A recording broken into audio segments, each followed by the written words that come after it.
부모가 자녀에게 유산을 물려주는 법 무엇이 있을까요? 대부분 이 유언을 떠올리실 텐데 이런 유언이 유효하려면 생각보다 엄격한 요건이 필요하다는 사실을 알고 계셨습니까?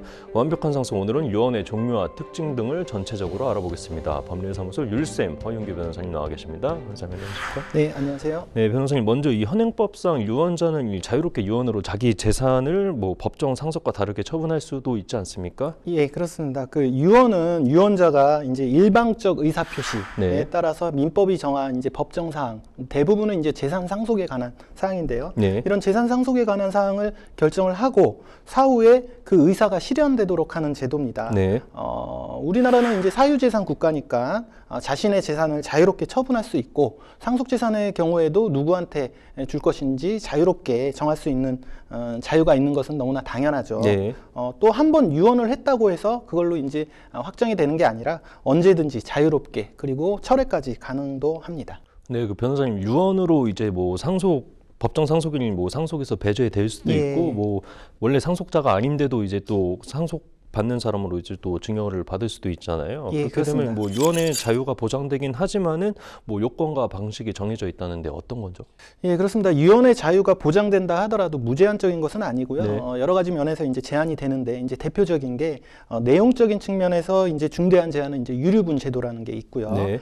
다음으로 이제 절차적인 측면에서 유언은 민법이 정하고 있는 그 5가지 유언 방식, 즉 그 자필 증서, 그다음에 녹음, 공정 증서, 비밀 증서, 구수 증서라는 5가지 방식에 의하지 않은 유언은 효력이 없습니다. 네. 유언이 아무리 그 유언자의 진정한 의사에 일치하는 유언이 있었더라도 그 법정된 요건과 방식에 어긋난 유언은 무효가 되는 것입니다. 네, 이렇게 엄격하게 규정한 이유는 좀 무엇인가요? 그러한 요식성을 요구하는 이유는 몇 가지가 있는데 가장 중요한 건 유언이 유언자의 단독 행위에 의해서 사전에 성립이 되지만 생전에 성립이 되지만 예. 그 효과는 이제 돌아가신 이후에 발생하게 됩니다. 네. 그렇다 보니까 유언을 한 당사자가 생전에 이제 사망한 이후에는 본인이 이제 존재하지 않기 때문에 그 예전에 했던 유언이 정말로 유언자의 진의에 의해서 이제 그 행한 것인지를 네. 확인할 수 있는 길이 별로 없습니다. 네. 그렇기 때문에 이런 그 분쟁의 가능성이나 불분명한 면을 없애기 위해서 민법에서는 그 요건과 그 유언의 방식을 엄격하게 하고 있는 것이죠. 네, 그 혼이 공중 유언이나 아니면은 자필 유언 정도만 이제 대부분 알고 계시잖아요. 네네. 이런 유언 방식이 또 몇 가지가 있는 걸로 아는데 설명 좀 부탁드립니다. 네, 그 앞에 말씀드린 5가지 방식 간단하게 말씀을 드리면 네. 자필 유언은 이제 본인의 자필로 혼자 작성하는 것이고 네. 공중 유언은 이제 변호사 자격을 갖춘 공증인 앞에서 작성하는 방식이고요. 그 이외에 그 녹음 유언은 글씨가 아닌 이제 음성 녹음으로 하는 방식이고 비밀 증서는 유언장을 봉인해서 개봉시까지는 그 비밀이 유지되는데 그 특징이 있습니다. 예. 그리고 이제 마지막으로 이제 구수증서 유언이라는 게 있는데 이거는 이제 앞에 4가지 방식으로 하기가 어려운 급박한 경우, 질병이나 병원에 계시거나 앞에 4가지 방식을 하시기 어려우실 때 구술로, 즉 말로 하는 방식으로서 보충적 유언 방식에 해당이 됩니다. 네, 보통 이 자필 증서나 아니면 공중 유언 많이들 활용을 하시는데 네. 그런 이유가 따로 있을까요? 일단 2가지 방식, 그 자필이나 공중 유언이 나머지 3가지 방식, 그 녹음이나 비밀 구수 유언에 비해서 그나마 요건이 좀 간단하고요. 예. 또 실행할 수 있는 여건이나 인프라가 좀 구비되어 있기 때문입니다. 네. 녹음, 비밀, 구수 유언은 반드시 증인이 필요하고요. 네. 필기 요건이나 녹취 요건, 그 다음에 이제 검인이라는 별도의 절차 등이 필요해서 좀 더 네. 엄격합니다.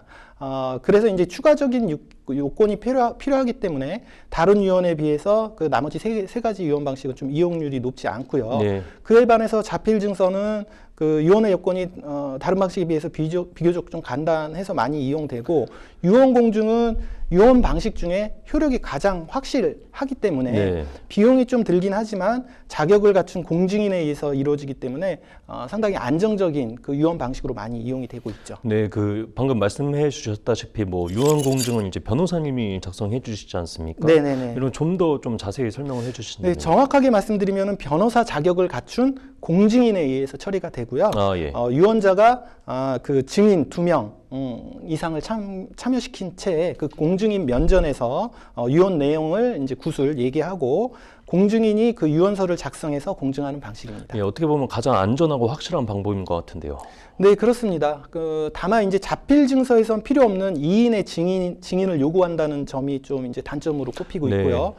비용도 발생한다는 점에서 좀 이제 단점이 있습니다. 네. 하지만 이제 이왕 유언을 하기로 했고 상속 재산이 상대적으로 많거나 또는 특히 자녀들 간의 분쟁이 예상되는 경우에는 효력이 가장 안정적인 확실한 방식인 이 유언 공증을 활용하시는 게 좋을 것 같습니다. 예, 그 자필 유언은 좀 어떻습니까? 네, 자필 증서 유언도 많이 이용되고 있죠. 말씀드린 대로 종이하고 펜만 있으면 쉽게 작성을 할 수가 있습니다. 네. 몇 가지만 좀 유념하시면 작성하시는 것도 그렇게 크게 어렵지 않은데요. 네. 우선 그 전문, 즉 유언의 실질적인 내용이죠. 재산 상속의 내용하고 그리고 이제 날짜, 네. 성명, 주소 요 네 가지만 전부 자필로 기재를 하시고 예. 마지막에 이 도장만 날인하면 간단히 이제 유언장을 작성하실 수 있습니다. 네, 어떻게 보면 이제 뭐 증인도 필요가 없고 뭐 간단히 작성을 할 수 있으니까 뭐 네. 간단하고 좀 효율적인 것 같은데요. 네, 요건이 그렇게 어렵게 보이진 않으시죠. 예. 그런데 이제 사소한 것처럼 보여도 어느 하나라도 누락이 되면 유언으로서 효력이 없고요. 예. 만약에 이제 뭐 실수로 날짜 같은 경우에 월까지만 적고 일자를 적지 않는다 하면 예. 무조건 이제 무효가 되고요. 네. 뭐 휴지 조각이 되는 경우가 간혹 있을 수 있죠. 예, 그 구체적으로 어떤 방식으로 유언할 것인지 뭐 법률 전문가 조언을 받고 진행을 하는 것도 좀 좋을 것 같은데 변호사님은 뭐 자필 유언이랑 뭐 공증 유언, 유언 공증 어떤 게 낫다고 좀 보십니까? 뭐 계속 말씀드렸지만 유언 공증은 효력이 확실하고요. 자필 유언은 요건이 간단한 대신에 좀 불안전하고 네. 특히 이제 상속 등기 처리 절차, 유언을 하고 나서 상속 등기까지 마쳐야 이제 비로소 상속 집행이 마쳐지는데요. 네. 이런 상속 등기 절차에서 상속인의 동의가 필요한 경우가 많이 있다는 점에서 단점이 있습니다. 예. 그래서 그 유언 내용에 대해서 상속인 간 분쟁이 예상이 되면 가능하면 유언 공증으로 선택하시는 게 좋을 것 같고요.